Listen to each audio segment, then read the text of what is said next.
Hello, everybody. Welcome back to this channel. Hope you're doing good. Now, today we're taking a look at what's happening in the Northern Cape.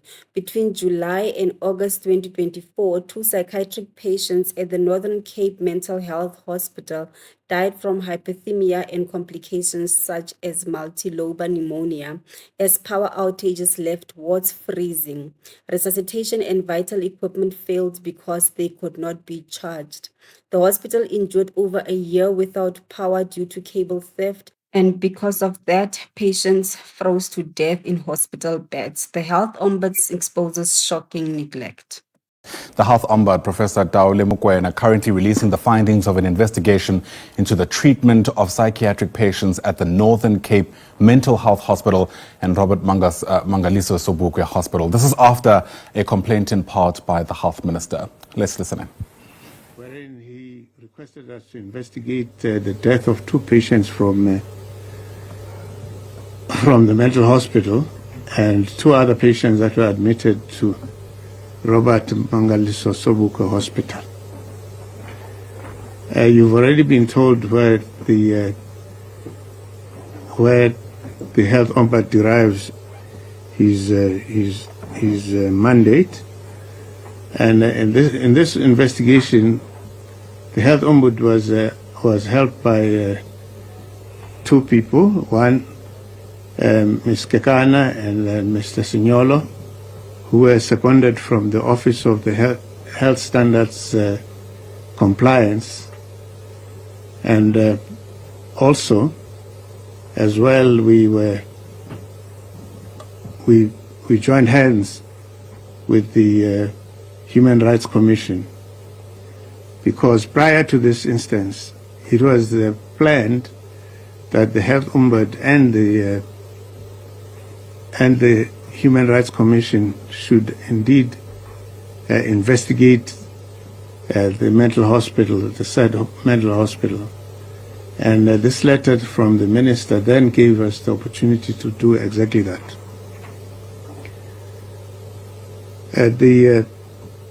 The investigation established that two patients from the mental hospital died, one being Cyprian Mohoto, who died on the 16th of July last year at the Robert Mangaliso Sobukwe Hospital, having been referred there from the mental hospital for treatment. The other patient was Tsepo Mdimbaza, who died suddenly at the mental hospital on the 3rd of August 2024. Three patients were referred from the mental hospital to Robert Sobukwe Hospital in critical conditions, and these are John Lowe, who was referred on the 6th of July, and Mohoto, who was referred on the 13th of July, and then the last one being DeBrain, who was referred on the 30th of July last year. During this time when these patients were being treated there, the Northern Cape Mental Hospital was experiencing a lot of trouble with electricity supply as a result of electricity cable theft and vandalism of the electricity substation that supplies the hospital, together with the adjacent properties, notably the Harip Mediclinic Hospital and the Caroline Clinic Private Psychiatric Hospital. And it is notable that these patients, starting with Mr. Lowe, who developed a stroke, which may be attributable to extreme hypothermia, and then the Dimbaza, who died of hypothermia, and Mohoto, who died of multilobar pneumonia, and lastly DeBrain, who also suffered hypothermia. In other words, we found that during this time when there was no electricity, patients were freezing to death, literally.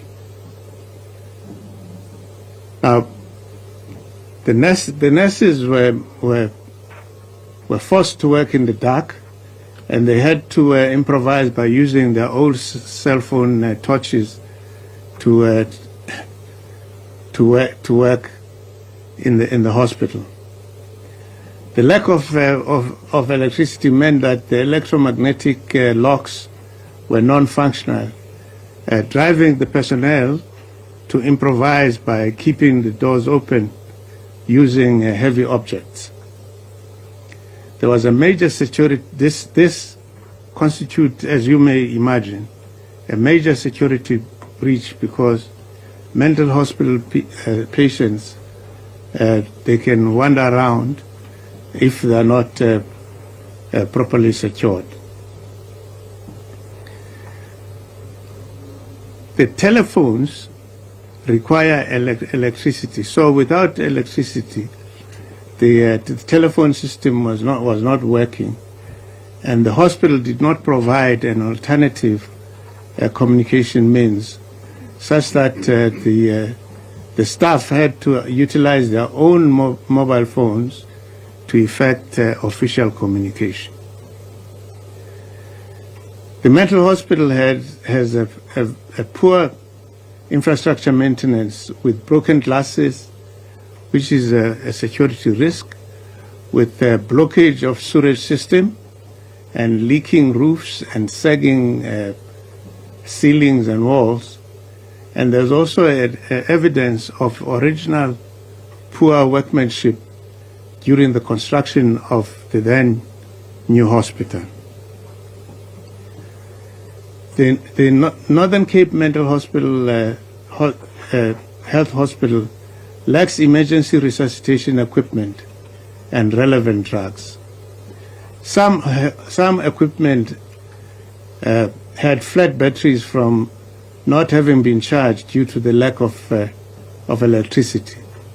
Thus, patients could not receive necessary emergency resuscitation with dire consequences. For instance, patient Dimbaza, who died there at the hospital, and DeBrain, who, before he was being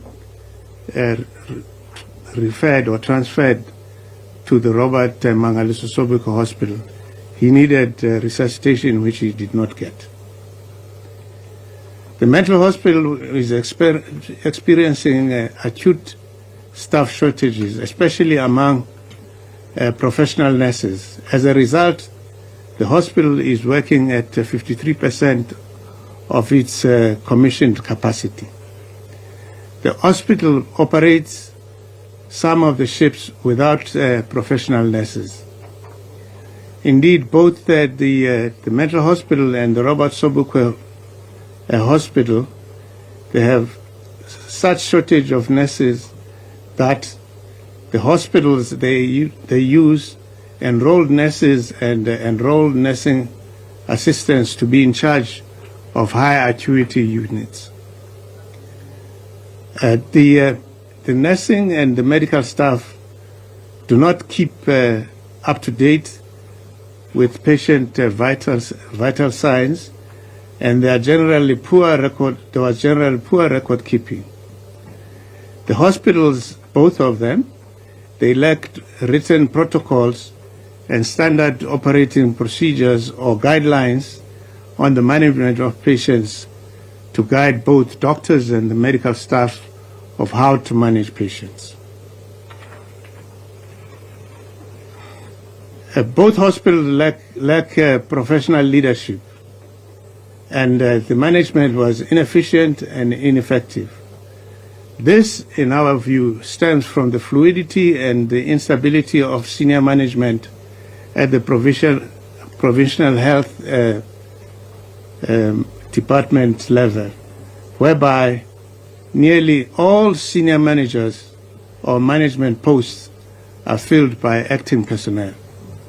And this has been going on for some time in the province. The result is poor management of patients.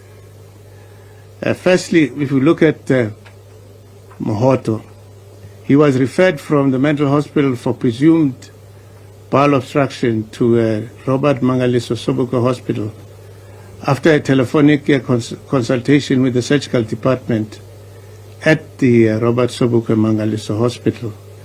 On arrival at Robert Sobukwe Hospital, chest and abdominal x-rays were done, and they showed that there was no bowel obstruction, but rather there was multiple lobar pneumonia. The patient was discharged by a medical officer without treating the pneumonia. However, the patient remained in the surgical recovery unit for 3 days and was not seen by any senior doctor from the surgical department until shortly before he died. And his condition had been deteriorating without anyone, neither the nurses nor doctors, not taking note of this fact and resuscitating him. If his pneumonia had been treated, he might well have been still alive today. Number two, Dimbaza was discovered unresponsive in his bed at the mental hospital. He was hypothermic and hypoglycemic. His resuscitation was not sufficiently executed because of lack of equipment. The post-mortem reported that the cause of death was exposure to the elements. The other two patients who were referred to Robert Mangaliso Sobukwe Hospital, they received appropriate management before being discharged back to the mental hospital. Mr. DeBrain had his hypothermia and hypoxia reversed, while Mr. Lowe underwent successful craniotomy for intracerebral or intracranial hemorrhage, but he remains with dense hemiplegia today and is bedridden. There were other findings that the Health Ombud team noted, and one was superfluous furniture procurement, procurement of golf carts, purchase of inappropriate hospital beds, delay in commissioning of the ECT machine, and that there were no clinical audits in both hospitals, and the overcrowding at the Robert Mangaliso Sobukwe Hospital Accident and Emergency Department. Now follow the recommendations. The recommendations are grouped in my mind on human resources, equipment, infrastructure, and above all, the training and competence of the staff.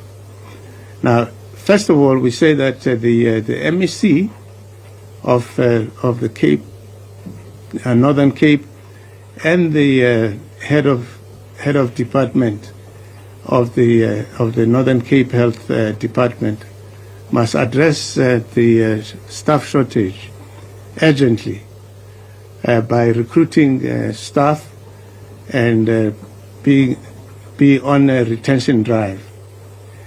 They must appoint non-South Africans where there are no South Africans who qualify for those vacancies. The Provincial Health Department should take appropriate action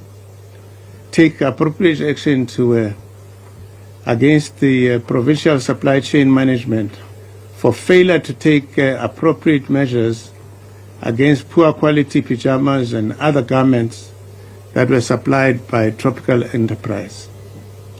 The provincial office should develop and establish local hospital supply chain mechanism. The mental health hospital and the provincial supply chain management must redirect the inappropriate and superfluous furniture and equipment to other hospitals and departments that might put these to good use. The mental hospital management, working with the Provincial Health Infrastructure Department, must urgently address the infrastructure repairs and maintenance.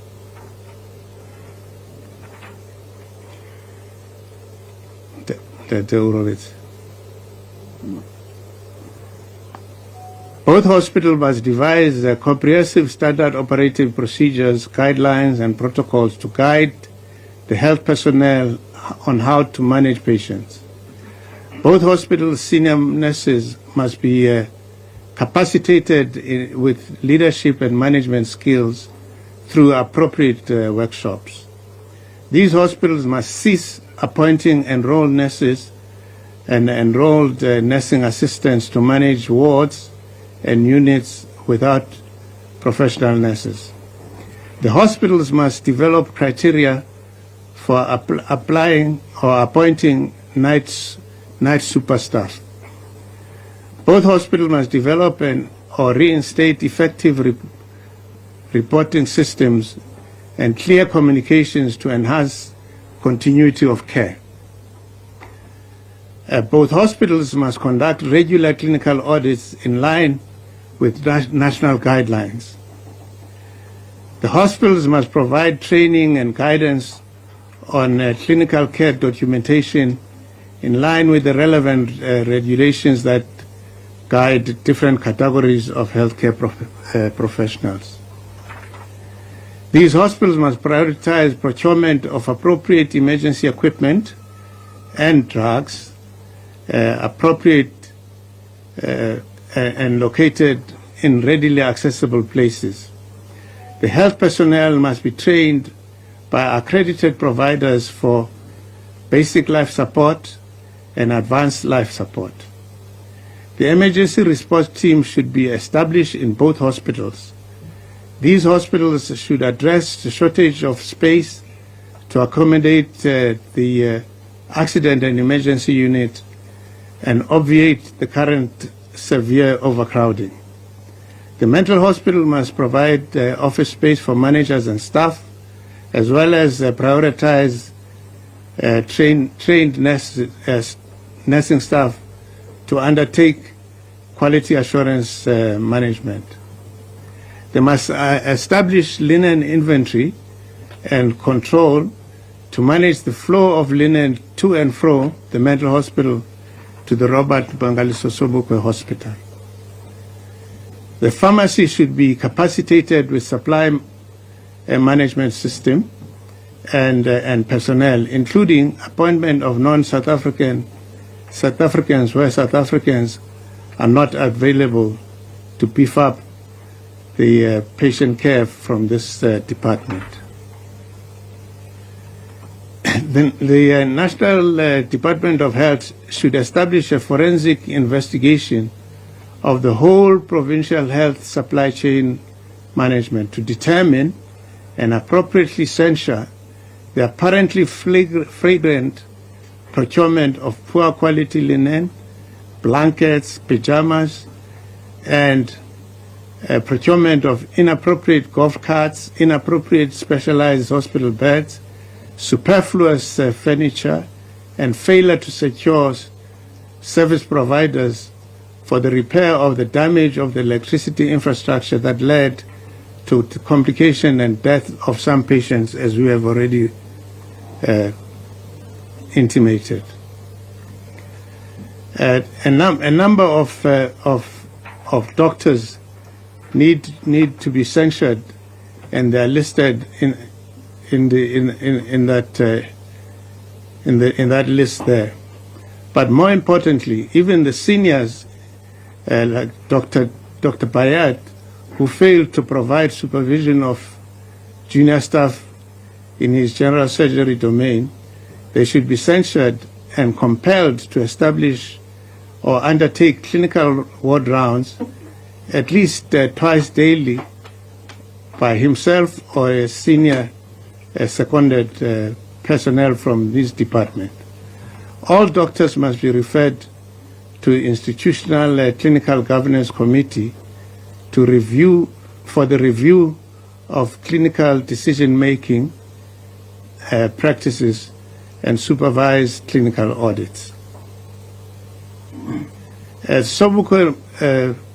Robert Mangaliso Sobukwe Hospital should support and guide the junior doctors to ascertain that they are adequately supervised, and the consultants in charge of psychiatry in charge of psychiatry, internal medicine, and general surgery must establish and enforce clear hierarchy in decision-making and supervision. Specifically, junior doctors must not be left alone to make final clinical decisions on critical patients. Both hospitals must undertake in-service training for nursing on South African Nursing Council guidelines for nursing. And nursing managers must establish and enforce clear, effective hierarchy of supervision of juniors. At the mental hospital should institute internal corrective measures against those doctors that I mentioned there. Robert Sobukwe Mangaliso Hospital should also institute disciplinary action against Nurse Van Wyk, and then also they should give this Mr. Van Wyk further capacity with nursing management skills. Next. In summary, the Northern Cape Mental Hospital exposed patients to severe cold during the absence of electricity as a result of electric cable theft and vandalism of the electricity power substation.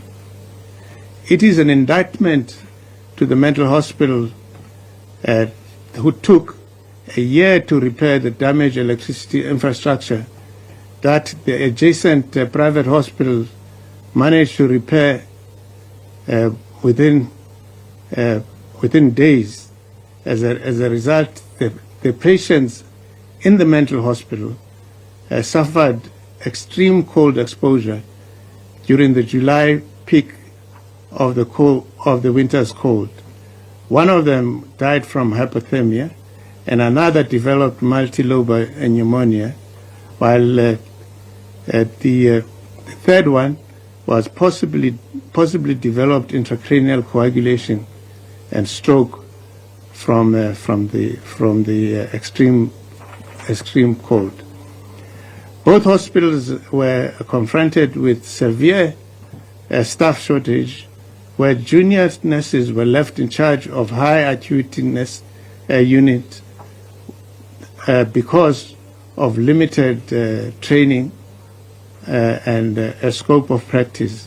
They failed to recognize the gravity of illness or complications of their patients with fatal results. Similarly, junior doctors were left unsupervised and made final decisions that were wrong or inappropriate to the detriment of or the death of their patients, e.g. Mhoto.